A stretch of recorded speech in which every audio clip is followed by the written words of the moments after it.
ನಮಸ್ಕಾರ ವೀಕ್ಷಕರೇ, ಸುಹಾಸಿನಿ ಕಾರ್ಯಕ್ರಮಕ್ಕೆ ಸ್ವಾಗತ. ಗಂಡಾಗಲಿ ಹೆಣ್ಣಾಗಲಿ ಅವರ ಜೀವನದಲ್ಲಿ ವಿವಾಹ ಅನ್ನೋದು ಅತ್ಯಂತ ಪ್ರಮುಖ ಘಟ್ಟ. ಅದರಲ್ಲೂ ಹೆಣ್ಣು ಮಕ್ಕಳಿಗೆ ಒಂದು ಹೊಸ ಜೀವನ, ಹೊಸ ಸಮಾಜ ತೆರೆದುಕೊಳ್ಳುತ್ತೆ. ಹೆಣ್ಣಿನ ಜಾತಕದಲ್ಲಿ ಪ್ರಮುಖವಾಗಿ ನೋಡೋದೇ ವಿವಾಹ ಭಾಗ್ಯ ಹೇಗಿದೆ ಅಂತ. ಹಾಗಾದರೆ ಈ ವಿವಾಹಕಾರಕ ಗ್ರಹ ಯಾವುದು? ವೈವಾಹಿಕ ಜೀವನ ಚೆನ್ನಾಗಿರಬೇಕು ಅಂದರೆ ಏನೆಲ್ಲ ಗುಣಗಳು, ಏನೆಲ್ಲ ಸ್ಥಿತಿಗಳು ಜಾತಕದಲ್ಲಿ ಇರಬೇಕು? ಇದೇ ವಿಷಯದ ಬಗ್ಗೆ ಇವತ್ತಿನ ಸುಹಾಸಿನಿ ಬೆಳಕು ಚೆಲ್ಲುತ್ತೆ. Once again welcome to the show. ನಾನು ಭಾವನಾ.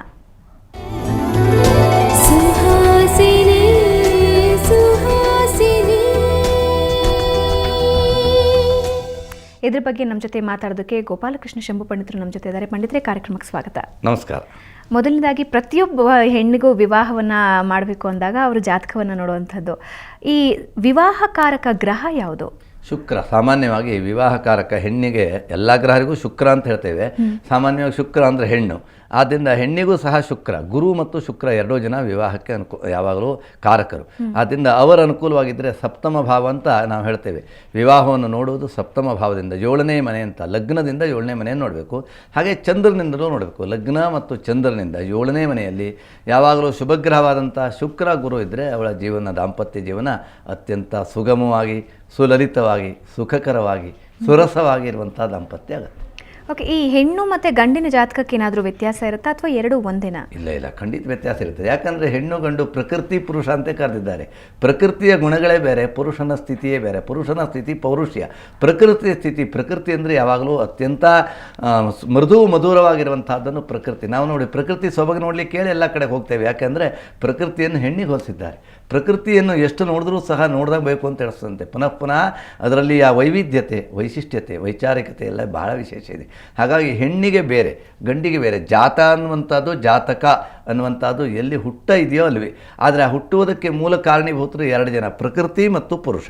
ಆ ಪ್ರಕೃತಿ ಪುರುಷರನ್ನು ನಮ್ಮಲ್ಲಿ ಯಾವ ಭಾಷೆಯಲ್ಲಿ ಕರೆದಿದ್ದಾರೆ ಅಂದರೆ ಗಂಡು ಮತ್ತು ಹೆಣ್ಣು ಅಂತ. ಹಾಗಾಗಿ ಗಂಡಿನ ಗುಣಗಳೇ ಬೇರೆ, ಗಂಡಿನಲ್ಲಿರುವಂಥ ವ್ಯವಸ್ಥೆಗಳೇ ಬೇರೆ, ಹೆಣ್ಣಿನ ಒಂದು ತರವೇ ಬೇರೆ, ಹೆಣ್ಣಿನ ವ್ಯವಸ್ಥೆಗಳೇ ಬೇರೆ. ಹಾಗಾಗಿ ಹೆಣ್ಣಿಗೆ, ಗಂಡಿಗೆ ನಾವು ದ್ವಾದಶ ಭಾವಗಳಲ್ಲಿ ಎಲ್ಲ ಭಾವಕ್ಕೂ ಪ್ರಾಮುಖ್ಯತೆಯನ್ನು ಕೊಡ್ತೇವೆ.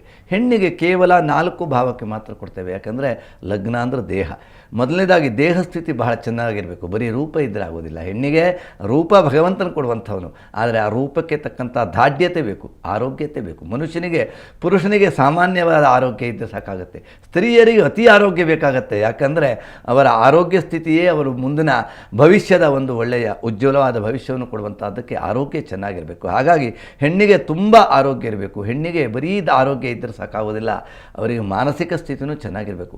ಹೆಣ್ಣಿನ ಮನಸ್ಸಿನ ಸ್ಥಿತಿ ಚೆನ್ನಾಗಿದೆ ಅಂತ ಆದರೆ ಮನುಸ್ಮೃತಿಯಲ್ಲಿ ಎಷ್ಟು ಸುಂದರವಾಗಿ ವರ್ಣಿಸ್ತಾರೆ ಅಂದರೆ, ಕ್ಷೇತ್ರಭೂತ ಸ್ಮೃತ ಅನಾರಿ ಬೀಜಭೂತ ಸ್ಮೃತ ಪುಮಾನ್ ಕ್ಷೇತ್ರ ಬೀಜ ಸಮಾಯೋಗ ಸಂಭವ ಸರ್ವದೇಹಿನಂ ಅಂತ. ಹಾಗಾಗಿ ಭೂಮಿ ಚೆನ್ನಾಗಿದ್ದರೆ ಬೆಳೆ ಚೆನ್ನಾಗಿ ಬಂದೇ ಬರುತ್ತೆ.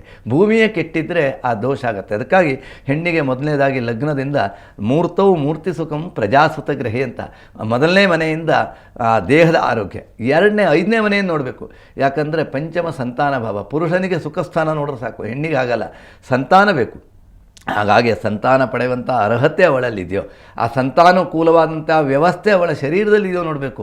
ಅದನ್ನು ದೈಹಿಕವಾಗಿ ದೌರ್ಬಲ್ಯ ಇದ್ದ ಹೆಣ್ಣಿಗೆ ಸಂತಾನವನ್ನು ಪಡೆಯೋದು ಬಹಳ ಪ್ರತಿಕೂಲ. ಹಾಗಾಗಿ ವಿವಾಹ ಮಾಡುವ ಅವಳಿಗೆ ಸಂತಾನ ಪಡೆಯುವ ಯೋಗ್ಯ ಇದೆಯೋ, ಸುಸಂತಾನವೋ ಅಥವಾ ನಾಳೆ ಹುಟ್ಟುವಂಥ ಮಕ್ಕಳು ಯಾವುದಾದ್ರು ರೀತಿಯಾದ ವೈಕಲ್ಯದಲ್ಲಿ ಹುಟ್ಟುತ್ತಾರೋ, ವಿಕಾರಗಳಾಗತ್ತೋ, ಇದನ್ನೆಲ್ಲ ನೋಡುವಾಗ ಹೆಣ್ಣಿನ ಪಂಚಮ ಭಾವ ಬಹಳ ಸೂಕ್ಷ್ಮವಾಗಿ ನೋಡಬೇಕು. ಪಂಚಮ ಭಾವ ನೋಡೋದಾದರೆ ಅದನ್ನು ಯಾವ ರೀತಿ ದೋಷಪೂರಿತ ಅಂತ ಗೊತ್ತಾಗೋದು ಹೇಗೆ, ಅಥವಾ ಚೆನ್ನಾಗಿದೆ ಅಂತ ಗೊತ್ತಾಗೋದು ಹೇಗೆ? ಒಳ್ಳೆಯ ಪ್ರಶ್ನೆ ಕೇಳ್ತಾ ಇದ್ದೀರಿ. ಯಾಕೆಂದರೆ ಪಂಚಮ ಸಂತಾನ ಭಾವ, ಪಂಚಮ ಭಾವದಲ್ಲಿ ಪರಿಶುದ್ಧವಾದ ಗ್ರಹ ಇರಬೇಕು. ಯಾವಾಗಲೂ ಶುಕ್ರ ಇರಬೇಕು, ಗುರು ಇರಬೇಕು. ಹಾಗೇಳಿ ಬುಧನೂ ಸಹ ಅವ ಶುದ್ಧ ಗ್ರಹ, ಶುಭಗ್ರಹ. ಆದರೆ ಅವ ನಪುಂಸಕ ಗ್ರಹ. ಯಾವಾಗ ಜಾತಕದಲ್ಲಿ ಪಂಚಮಲ್ಲಿ ಬುಧ ಮತ್ತು ಶನಿ ಇರ್ತಾರೋ ಅಲ್ಲಿ ಸಂತಾನ ಆಗೋದೇ ಇಲ್ಲ. ಅಂದರೆ ಅವರು ನಪುಂಸಕರು, ಸಂತಾನ ಪಡೆಯುವಂಥ ಅರ್ಹತೆಗಳೇ ಇಲ್ಲ ಅಂತ ಹೇಳ್ತಾರೆ. ಆದರೆ ಅದಕ್ಕೆ ಅಪವಾದಗಳು ಇದೆ. ಪಂಚಮ ಭಾವದಲ್ಲಿ ಬುಧ ಶನಿಗಳಿರುವಾಗ ಗುರುವಿನ ದೃಷ್ಟಿ ಇರಲಿ ಅಥವಾ ಶುಕ್ರನ ದೃಷ್ಟಿ ಇರಲಿ, ಅಥವಾ ಆ ಗುರು ಶುಕ್ರರ ಒಂದು ನವಮ ಅಥವಾ ಆಧಿಪತ್ಯ ಇದ್ದು ಅವರ ಬಲಾಬಲಗಳು ಚೆನ್ನಾಗಿದ್ದರೆ ಆ ಕೆಲವು ಕೆಲವೊಮ್ಮೆ ಆ ಯೋಗ ಇಲ್ಲದೆ ಇದ್ದರೂ ಸಹ ಅದಕ್ಕೆ ಪೂರಕವಾದಂಥ ಆ ದೋಷಕ್ಕೆ, ಬುಧ ಶುಕ್ರರಿಗೆ ದೋಷಕ್ಕೆ ಸಂತಾನವನ್ನು ಕೊಡುವಂಥ ಸಂತಾನ ಗೋಪಾಲ ಜಪ ಅಂತ ಇರ್ತದೆ. ಅಂಥದನ್ನು ಮಾಡಿದಾಗ ಏನಾಗುತ್ತೆ ಅಂದರೆ ಆ ಒಂದು ಗ್ರಹಕ್ಕೆ, ಒಂದು ಸಂತಾನಕ್ಕೆ ಅನುಕೂಲವಾಗ್ತದೆ, ಅನೇಕ ಸಂತಾನವಾಗುವುದಿಲ್ಲ. ಹಾಗೇಳಿ ಆ ಪಂಚಮ ಭಾವದಲ್ಲಿ ಶುಕ್ರ ಇರಲಿ, ಗುರು ಇರಲಿ, ಇನ್ನಿತರ ಚಂದ್ರ ಇದ್ದರೂ ಸಹ ಆಗುತ್ತೆ.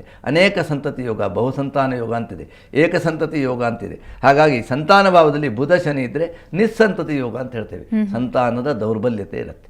ಅದರಲ್ಲಿ ಇವಾಗ ಶನಿ ಬಗ್ಗೆ ಮಾತಾಡುವಾಗ ಶನಿ ಮತ್ತೆ ಕುಜ ಸೇರಿದ್ರು ಕೂಡ ಆ ಜಾತಕ ಹೊಂದಾಣಿಕೆ ಆಗಲ್ಲ, ತೊಂದರೆ ಇದೆ ಅಂತ ಹೇಳ್ತಾರೆ, ಹೌದಾ? ಖಂಡಿತವಾಗಿಯೂ ನಾವು ಪ್ರತಿನಿತ್ಯನೂ ಸಹ ಅದನ್ನೇ ಹೇಳ್ತೇವೆ ಜನರಿಗೆ. ಯಾಕಂದರೆ ಶನಿ ಕುಜರ ಸಂಬಂಧ ಯಾವಾಗಲೂ ಜೀವನದಲ್ಲಿ ವಿಚ್ಛೇದನವನ್ನು ಮಾಡ್ತಾರೆ, ಅವರು ಸೇರಿಸೋದಿಲ್ಲ ಒಂದು ಕಡೆಗೆ. ಯಾಕಂದರೆ ಕುಜ ಅಂದರೆ ಭೂಮಿ, ಶನಿ ಅಂತಂದರೆ ಅವ ಬರಟು.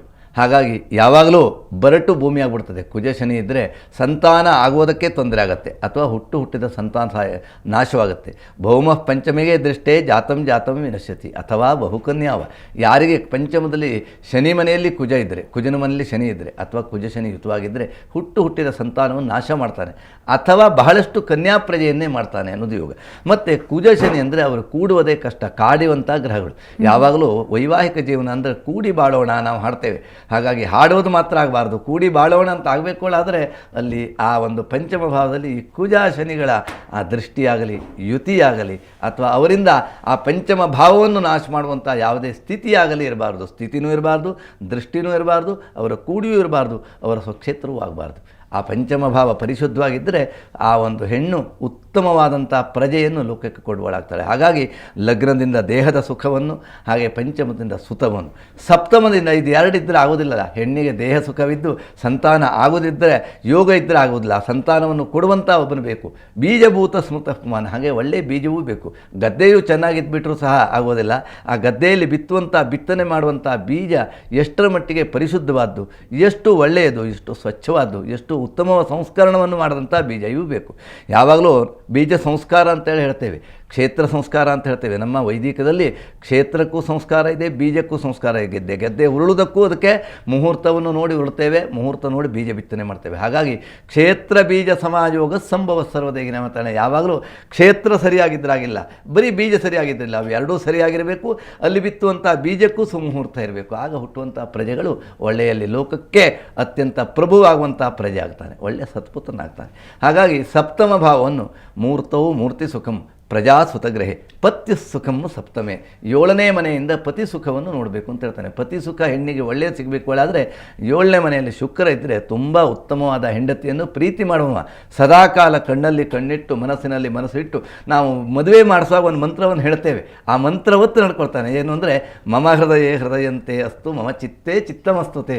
ಹಾಗಾಗಿ ಹೇ ಚಿತ್ತೇ, ಚಿತ್ತದಲ್ಲಿ ನನ್ನ ಚಿತ್ತವನ್ನೇ ಇಟ್ಟಿವ, ನನ್ನ ಮನಸ್ಸಿನಲ್ಲಿ ನಿನ್ನ ಮನಸ್ಸು, ನಿನ್ನ ಮನಸ್ಸಿನಲ್ಲಿ ನನ್ನ ಮನಸ್ಸು, ಈ ಐಕ್ಯತೆ ಅನ್ನೋದು ಇರಲಿ ಇವತ್ತಿನಿಂದ ಅಂತ ಹೇಳ್ತಾನೆ. ಹಾಗಾಗಿ ಅದೇ ಸದ್ಭಾವನೆಯನ್ನು, ಅದೇ ಮಾತನ್ನು ಉಳಿಸ್ಕೊಂಡು ಹೋಗ್ತಾನೆ. ಆಗ ಸಪ್ತಮದಲ್ಲಿರುವಂಥ ಶುಕ್ರನ ವಿಶೇಷವಾದ ಗುಣ. ಅಲ್ಲಿ ಗುರು ಇದ್ದಂತೂ ಸಹ ಗುರು ಪುರುಷಕಾರಕ ಗ್ರಹ, ಶುಕ್ರ ಸ್ತ್ರೀಕಾರಕ. ಹಾಗಾಗಿ ಪುರುಷ ಸ್ತ್ರೀಯರು ಗುರು ಶುಕ್ರರಿದ್ದರೆ ಆ ಗ್ರಹಗಳಲ್ಲಿ ಪರಸ್ಪರ ಶತ್ರುಗಳವರು. ಗುರು ಶುಕ್ರರು ಪರಸ್ಪರ ವೈರಿಗಳು, ಆದರೂ ಸಹ ದೈತ್ಯ ಗುರು ದೇವಗುರು ಅವರಿಬ್ಬರೂ ಸಹ ಎಲ್ಲರೂ ಪೂಜಿಸುವಂಥ ಶ್ರೇಷ್ಠ ಸ್ಥಾನದಲ್ಲಿರ್ತಾರೆ. ಆದ್ದರಿಂದ ಅವರಿಬ್ಬರ ಸಮಾಗಮ ಒಂದು ಕಡೆಗೆ ಸಪ್ತಮ ಭಾವದಲ್ಲಿ ಆಗಿದೆ ಅಂತಂದರೆ ಆ ದೇವತ್ವದ ಗುಣಗಳು ಅವನಿಗೆ ಬಂದಿದೆ. ಮದುವೆ ಆಗುವಂಥ ಗಂಡ ದೇವತಾ ಗಂಡ, ಯಾವಾಗಲೂ ಪತ್ನಿ ಆದವಳು ಗಂಡನನ್ನು ದೇವರು ಅಂತ ಹೇಳಬೇಕಂತೆ. ಹಾಗಾಗಿ ಇವತ್ತಿನ ಕಾಲದಲ್ಲಿ ಕೆಲವರಿಗೆ ಬಹಳ ಕಷ್ಟ ಆಗಿರುತ್ತೆ.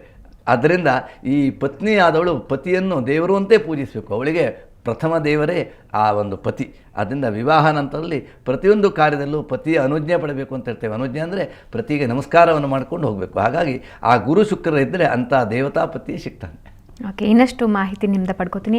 ವೀಕ್ಷಕರೇ, ಹಲವಾರು ನಕ್ಷತ್ರಗಳ ಬಗ್ಗೆ ಸಾಕಷ್ಟು ಮೂಢನಂಬಿಕೆಗಳು ಇವೆ. ಅದ್ರ ಬಗ್ಗೆನೂ ಮಾತುಕತೆ ಆಗುತ್ತೆ. ಅದಕ್ಕೂ ಮುಂಚೆ ಸುಹಾಸಿನಿಯಲ್ಲಿ ಒಂದು ವಿರಾಮ.